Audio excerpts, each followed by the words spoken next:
آج ہم آپ کی ملاقات بھی ایک ایسی ہی آرٹسٹ سے کروائیں گے جو کہ ایک ویژول آرٹسٹ ہیں، جو سیاسی خاکے، بچوں کی کہانیاں، کتابوں اور شادی کارڈز کے منفرد ڈیزائن اپنے مخصوص انداز میں بناتی ہیں۔ اپنی منفرد تخلیقی صلاحیت کی وجہ سے سوشل میڈیا پر ان کے خوب چرچے ہیں۔ اقصیٰ سیاپا کے نام سے مشہور ہیں اور آج ہمارے ساتھ اس وقت اسٹوڈیوز میں بھی موجود ہیں۔ اقصیٰ صاحبہ بہت شکریہ آپ کے وقت کے لیے۔ سب سے پہلے تو میں یہی جاننا چاہوں گا کہ یہ اقصیٰ کے آگے سیاپا کیوں لگا ہوا ہے؟ اس کی کیا وجہ ہے؟ باقی کوئی سیاپے ڈالتی ہیں یا پھر یہ کوئی پروجیکٹ بیسڈ کام ہے؟ اچھا، میرے سے سب سے پہلے سوال یہی ہوتا ہے سیاپا کا، لیکن کچھ لوگ پہلے سمجھ جاتے ہیں شاید یہ میرے بالوں کی وجہ سے ٹھیک ہے کہ یہ تم نے اپنے بالوں کو دیکھ کے تو نہیں نام ڈالا، تو پھر مجھے ان کو بتانا پڑتا ہے کہ اصل میں جیسے آپ کی پرسنالٹی ہوتی ہے نا تو لوگ آپ کو اس طرح جج کرنا شروع کر دیتے ہیں۔ تو میری پرسنالٹی تھوڑی ایسی ہے، ہر جگہ شور ڈالنا، باتیں کرنا، چپ نہیں کرنا، جیسے وہ بچے نہیں ہوتے تھے اسکول میں ٹیچر کہتی تھی اس کو تو اٹھاؤ، تو ہاں ٹھیک ہے، تو مجھے کسی نے نام دے دیا کہ تو کی سیاپا پائے رکھنی ہے ہر ٹائم، تو وہ مجھے بڑا کلک کیا، وہ اقصیٰ سیاپا۔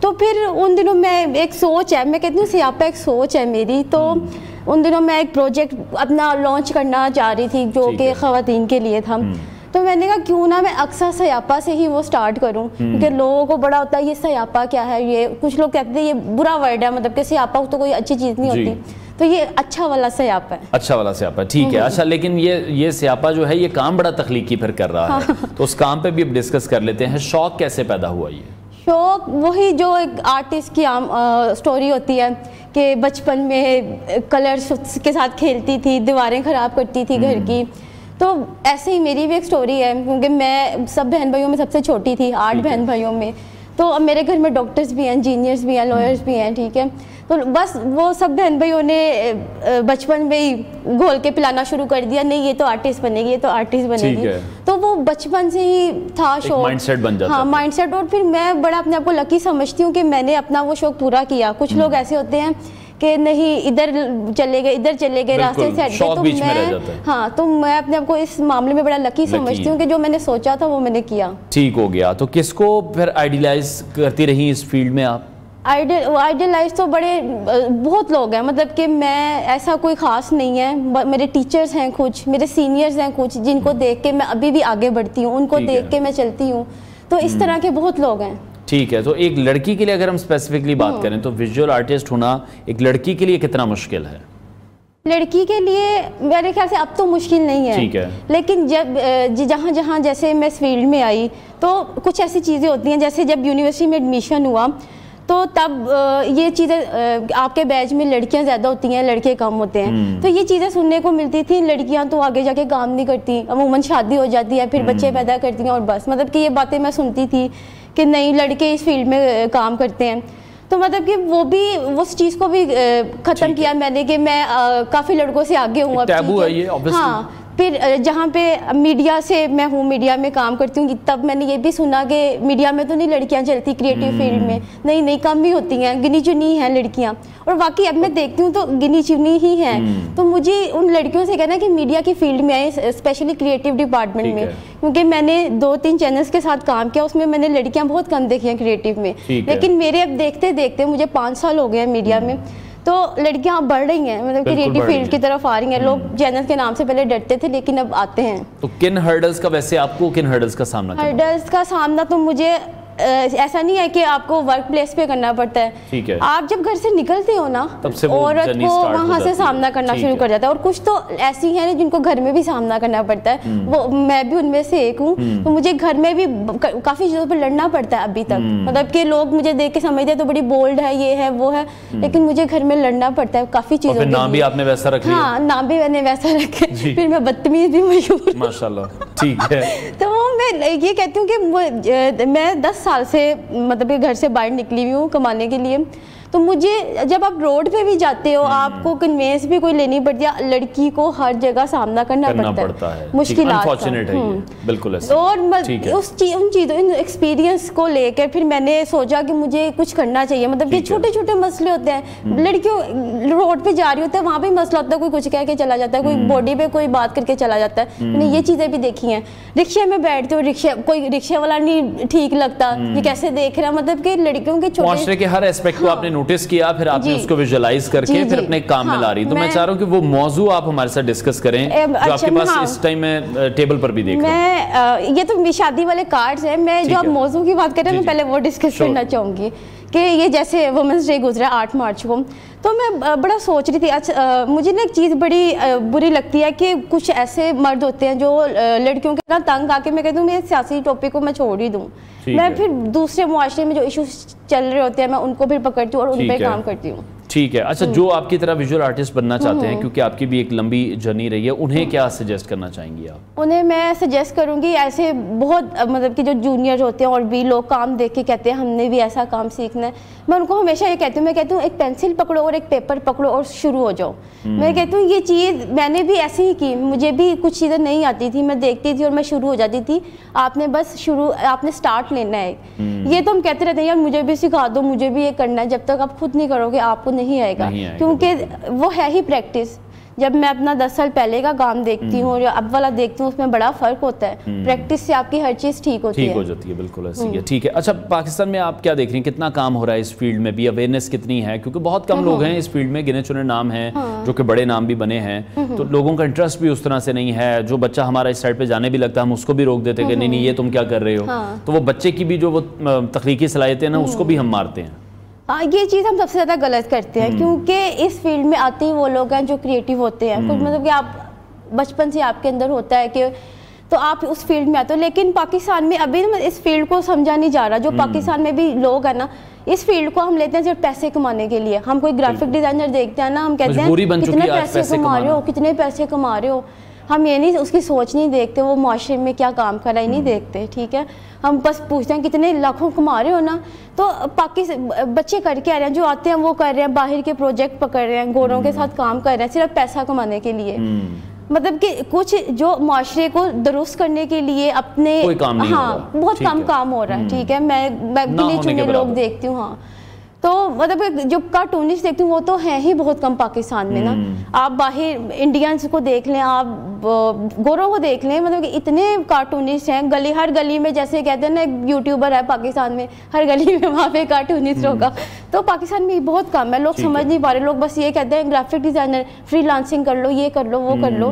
تو پاکستان میں اور اگر آپ لوکل کام کر رہے ہو یہاں پہ تو پیسے نہیں آپ کو مل رہے. ٹھیک ہے, ابھی تک کا آپ کا بیسٹ کام جس پر آپ کو بہت پذیرائی ملی ہوئی اور آپ کا بھی بڑا فیوریٹ ہو؟ میرا فیوریٹ کام ہے, مطلب کہ وہ ایک ایسا ادھورا پروجیکٹ ہے جو میرا فیوریٹ کام ہے نا آج تک, کیونکہ وہ ایک شارٹ مووی بن رہی تھی. کیونکہ یہ بلوچستان والی سائڈ پہ گرلس کی وہ ایجوکیشن نہیں دی جاتی, ٹھیک ہے, روک دیا جاتا ہے پڑھنے سے. تو اس پہ ایک شارٹ فلم بن رہی تھی, تو اس کا پوسٹر میں نے بنایا تھا. تو میرے دل کے بڑا قریب تھا, کیونکہ میں چاہتی ہوں کہ کیونکہ میں عورتوں کی سپورٹ میں, لڑکیوں کی سپورٹ میں کام کرتی ہوں. تو میرا آج تک کا بڑا فیوریٹ کام ہے اور میں نے بڑے دل سے کیا تھا. تو لیکن وہ تھوڑا ادھورا رہ گا. ہاں ابھی ہوا نہیں ہے کمپلیٹ, تو وہ میں اپنا بڑا فیوریٹ کام سمجھتی ہوں. ٹھیک ہے. اچھا کچھ چیزیں میں بھی آپ کے پاس دیکھ رہا ہوں, میں چاہتا ہوں کہ یہ بھی آپ ہمیں دکھائیں اور یہ اس کے بارے میں تھوڑا سا ہمیں بتائیں. اچھا یہ میں ویڈنگ کارڈز بناتی ہوں. اچھا ٹھیک ہے, لیکن ان سے یہ ویڈنگ کارڈز بنانے میں مجھے ایک دکھ ہے دوستوں سے کہ لوگ کارڈز تو بنوا لیتے ہیں, پیسے نہیں دیتے. پیسے نہیں دیتے, یہ بہت غلط ہے. بھی میرے سے لیتے ہیں. جس کا جو آرٹ ہے اس کو وہ پے ضرور کرنا چاہیے, اور اتنا زبردست آرٹ ہو. اور میں ایک چیز یہاں پہ یہ بھی کہنا چاہوں گی کہ ان دوستوں کو کہ تھوڑی سی مطلب کہ اس میں ٹائم لگتا ہے, آپ کی محنت لگتی ہے. وہ کہتے ہیں تمہارے لیے تو 5 منٹ کا کام ہے, تمہارے لیے تو آدھے گھنٹے کا کام ہے. تو ان کو کہوں گی آدھے گھنٹے کا کام نہیں ہوتا, تو لوگ سمجھتے نہیں ہیں. ٹھیک ہے. اور اس کے علاوہ کون سی بکس؟ اس کے علاوہ یہ میں چلڈرن بکس بھی بناتی ہوں. ٹھیک ہے. جب مجھے پروجیکٹس آتے ہیں تو میں اس پہ بھی کام کرتی ہوں. Very good. تو میرے پاس یہ 2-3 آئی تھی پرنٹنگ. ٹھیک ہے. تو ہاؤز اٹ گوئنگ, رسپانس کیسا آپ دیکھ رہی ہیں؟ کیونکہ پھر وہی ایٹ دی اینڈ پھر وہی بات آ جاتی ہے کہ کما کتنا رہے ہیں. تو وہ از اٹ گوئنگ گڈ, کیونکہ تاکہ لوگوں کو بھی تھوڑی سی تسلی ہو کہ اگر ان کا کوئی پیشن ہے اس کو وہ فالو کرتے ہیں, so they can make out some good money as well. تو یہاں پہ جب یہ لوگ پوچھتے ہیں نا کما کتنا رہے ہو, تو میں لوگوں کو کہتی ہوں آپ جتنی اپنی نیند خراب کرو گے نا, جتنا کام کرو گے اتنا زیادہ کماؤ گے. کیونکہ جب میں اس فیلڈ میں آئی بھی تھی نا, تو میرے ٹیچرز وغیرہ نے ہمیں یہ کہہ دیا تھا کہ اب بھول جاؤ, شادیاں بھول جاؤ, دوستیاں بھول جاؤ, گھر والوں کو بھول جاؤ, بس کام کرنا ہے اس فیلڈ میں. تو میں ان لوگوں کو یہ کہنا چاہوں گی, اسپیشلی جو یہ السٹریشنز والی فیلڈ, یہ کارٹونسٹ کریکٹرز آپ بنا رہے ہوتے ہیں, اس میں بہت ٹائم لگتا ہے. اور اس میں ہمارے جو پاکستان کے لوگ ہیں محنت کرنے سے بھاگتے ہیں. میں یہ کہتی ہوں کہتے ہیں جگاڑ لگاؤ, یہ ہو جائے, ادھر سے اٹھایا ادھر سے اٹھایا, ڈیزائن بن گیا. تو یہ چیز ایسے نہیں نا, کریٹیوٹی جو اپنی ہے وہ نہیں ہے, اس پہ ٹائم لگتا ہے, اس چیز سے ہم بھاگتے ہیں. تو میں یہ کہتی ہوں محنت کریں گے, جتنا آپ کام کریں گے اتنا پیسہ آئے گا. ٹھیک ہے. اچھا, اکثر لڑکیاں جو آپ کو دیکھ رہی ہیں ان کو آپ کو سجیسٹ کرنا چاہیں, گائیڈ کرنا چاہیں جو اس فیلڈ میں آنا چاہتی ہیں؟ ہاں, میں لڑکیوں کو یہی گائیڈ کرنا چاہوں گی کہ اس فیلڈ میں آنا ہے, کسی گھبرانا نہیں ہے آپ نے. اور مطلب کہ میں بڑی چیزوں سے گزری ہوں, اگر میں ایسے بول رہی ہوں تو میں ایکسپیرینس ہوا ہے. میں بھی ایک دفعہ ایسی تھی کہ میں گھبراتی تھی جانے سے, میں اکیلی کیسے جاؤں گی یار, میں نہیں اکیلی ہوں, سب ڈپارٹمنٹ میں مرد ہیں تو میں اکیلی لڑکی ہوں, میں کیسے کام کروں گی. تو اس فیلڈ میں آئیں, اگر لڑکیاں کم بھی ہیں نا, جتنی زیادہ لڑکیاں آئیں گی اتنی اس فیلڈ آگے جائے گی یہ فیلڈ. تو میں یہی کہنا چاہتی ہوں وہ آئیں اور اپنے لیے مطلب کہ لڑنا چاہیے ہر لڑکی کو, اپنے لیے کہیں گھبرانا نہیں چاہیے, کہیں رکنا نہیں چاہیے, لڑائی کرنی چاہیے اپنے لیے. میں یہ لڑکیوں کو کہنا چاہتی ہوں رائٹ کے لیے. بالکل ایسی. ٹھیک ہے, بہت شکریہ ویژوئل آرٹسٹ اقصیٰ اسلم ہمارے ساتھ ان کانورسیشن دی. ناظرین بریک لیتے ہیں, بریک کے بعد آپ کو دوبارہ جوائن کریں گے.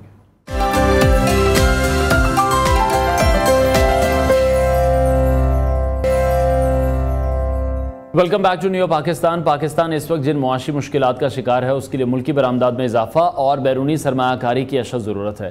آج کے جدید دور میں جب ہم ڈیجیٹل ایج میں داخل ہو چکے ہیں, پوری دنیا میں آئی ٹی کا شعبہ بے پناہ ترقی کر رہا ہے اور پاکستان میں بھی اس حوالے سے وسیع مواقع موجود ہیں, کیونکہ اس شعبے میں برآمدات بڑھانے کے لامحدود مواقع موجود ہیں, جبکہ اس کے لیے ٹیکسٹائل انڈسٹری یا دیگر پیداواری شعبوں کی طرح بہت زیادہ سرمایہ کاری کی بھی ضرورت نہیں ہے. یہ امر قابل ذکر ہے کہ پاکستان کی آئی ٹی کمپنیز اور فری لانسرز پہلے ہی بغیر کسی بہت بڑی حکومتی مدد یا تعاون کی عالمی سطح پر اپنی صلاحیتوں کا لوہا منوا چکے ہیں. تاہم اب یہ ضرورت شدت سے محسوس کی جا رہی ہے کہ اس شعبے کو باقاعدہ ایک انڈسٹری کا درجہ دے کر اس کے لیے درکار ایکو سسٹم کو بہتر بنایا جائے. اس طرح پاکستان میں خدمات فراہم کرنے میں کال سینٹرز کی اہمیت سے بھی انکار نہیں کیا جا سکتا ہے. کال سینٹر ہزاروں کی تعداد میں نوجوانوں میں نوکریاں بھی فراہم ہونے کر رہے ہیں. آج ہم آپ کی ملاقات ایک ایسی انٹرپرنور سے کروانے جا رہے ہیں جنہوں نے پاکستان میں خصوصاً لاہور میں کال سینٹرز کی بنیاد رکھی ہے اور وہ آج کے نوجوانوں کے لیے رول ماڈل کا بھی درجہ رکھتے ہیں. انٹرپرنور آئی ٹی انٹرپرنور سید فراز حیدر نے ہمیں جوائن کیا اسٹوڈیوز میں, ان سے آپ کی ملاقات کراتے ہیں. فراز, بہت شکریہ آپ کے وقت کے لیے. سب سے پہلے تو آپ کی جرنی کے حوالے سے جاننا چاہیں گے کہ کب اور کیسے آپ اس فیلڈ کی طرف آئے اور کال سینٹرز کا آپ نے آغاز کیا. میں نے 2005 میں سن 2005 میں اس کا آغاز کیا اور مجھے اس بات پہ فخر ہے کہ میری کمپنی آئی ٹی بورڈ کے ساتھ, Pakistan soft where export board کے ساتھ لاہور میں that was the third company that was being registered. اور الحمدللہ سنس دین آنورڈس ہم لوگ رواں دواں ہیں, سفر چل رہا ہے. ٹھیک ہے, ایک لمبا سفر ہے جس کے بارے میں بھی آپ بتا رہے ہیں. کال سینٹر جو بزنس ہے اس کا اب آج کل کے ٹائم پہ آپ کیا سکوپ دیکھ رہے ہیں؟ بہت سے ایسے نوجوان ہیں اس فیلڈ میں آنا چاہتے ہیں, کن باتوں کو ذہن میں رکھ کر پھر انہیں اس فیلڈ میں آنا ہے؟ It's a very good question. دیکھیے, کوئی بھی کام ہو اس کو مجھے لگتا ہے کہ سیکھ کے کرنا چاہیے. بالکل رائٹ. ٹھیک ہے. اور ہم لوگ کیونکہ معاشی پریشانیوں کا شکار ہیں پورا پاکستان, اور ہماری جو یوتھ ہے جب پڑھ لکھ کر یونیورسٹیوں سے باہر نکلتے ہیں تو وہ شدید ڈپریشن کا شکار ہیں کہ اب انہوں نے کرنا کیا ہے. بالکل رائٹ. اور ایکیڈیمیا اور انڈسٹری کے درمیان میں کوئی برج نہیں ہے. بالکل. اور بچوں کو یہ بھی پتہ نہیں ہوتا کہ انہوں نے انٹرویو میں اپیئر کیسے ہونا ہے. باقی چیزیں تو بہت دور کی بات ہے.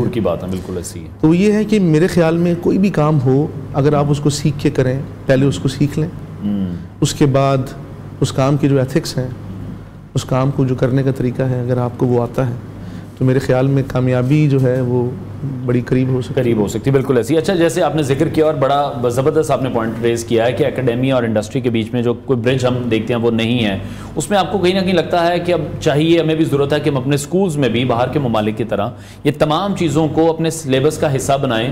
کب تک ہم صرف انہی کتابوں تک محدود رہیں گے جو کہ ہم سالوں سے سال پڑھتے آ رہے ہیں, اور اس کی وجہ سے پھر جو ہمارے اسٹوڈنٹس ہیں وہ اس طرح سے گرو نہیں کر پا رہے ہیں؟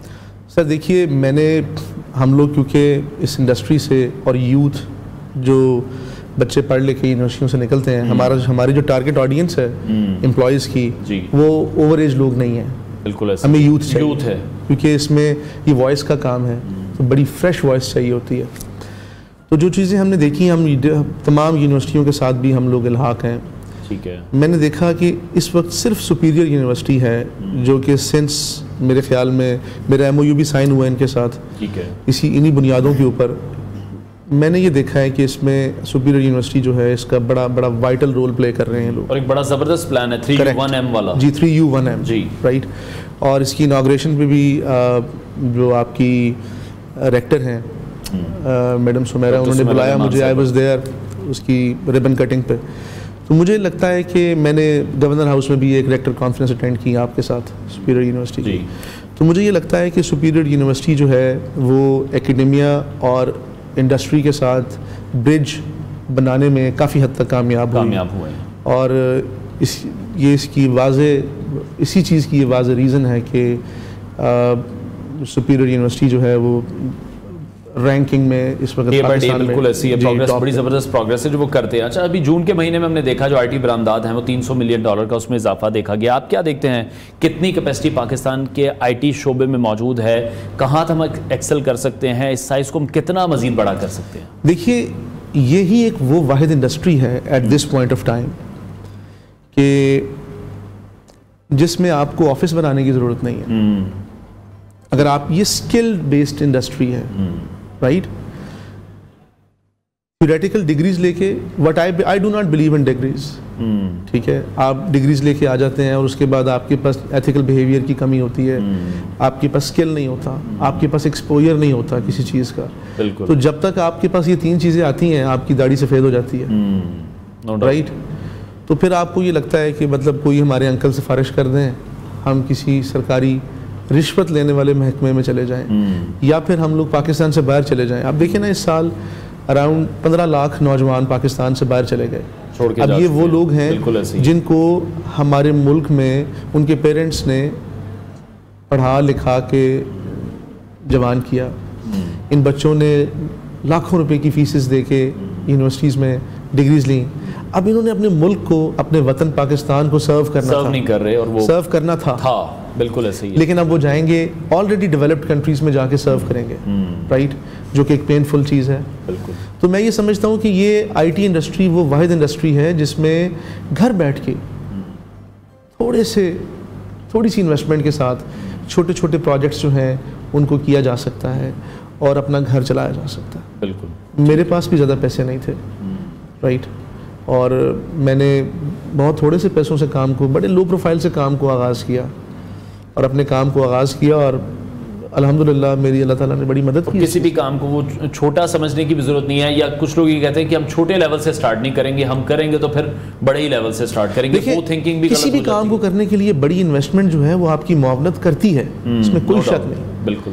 لیکن میرے خیال میں اگر آپ کے پاس آئیڈیا اچھا ہے, آپ کے پاس ویژن ہے, کوئی ایسا جذبہ ہے, ویژن تو آبویسلی سب سے پہلے ہے. اگر آپ کے پاس ایک ایسا جذبہ ہے جو آپ کو دن رات کام کرنے کے اوپر مجبور کر دے, وہ جذبہ اور وہ آئیڈیا وہ صرف اس انڈسٹری سے آپ کو ملے گا, کیونکہ آپ کے پاس بے شمار آئیڈیاز ہوں until you do not have an investment. بالکل ایسے. You won't be able to do it, sir. Right? تو کرنے کے لیے, اس کام کو کرنے کے لیے اسکل ریکوائرڈ ہے اور ایک لیپ ٹاپ چاہیے. بالکل. اور کام شروع ہے. بالکل ایسی. اچھا ٹھیک ہے, باقی دنیا کے اعتبار سے ہم جب اپنا کمپیریزن کرتے ہیں, سب سے پہلے ہم بات کرتے ہیں کراس دا بارڈر ہندوستان کے حوالے سے, کیونکہ وہاں per day by day news بھی ایسی شیئر ہوتی ہیں. IT سیکٹر میں بھی انہوں نے بہت نام پیدا کیا ہے. ان کے جو ماہرین ہیں, IT کے ماہرین ہیں, وہ دنیا بھر میں پھیلے ہوئے. ہم دیکھتے ہیں کہ بہت سے ایسے آرگنائزیشنز ہیں ورلڈ وائز جو فیمس ہیں, جن کا استعمال تمام دنیا کر رہی ہے. ان کے جو CEOs ہیں وہ ہندوستان سے ہوتے ہیں. تو آپ کو کیا لگتا ہے ہم کتنے پیچھے ہیں, ہم کتنا اچھا کمپیٹ کر رہے ہیں اس وقت؟ دیکھیں جی, اس میں کوئی شک نہیں ہے, سائز ڈز میٹر.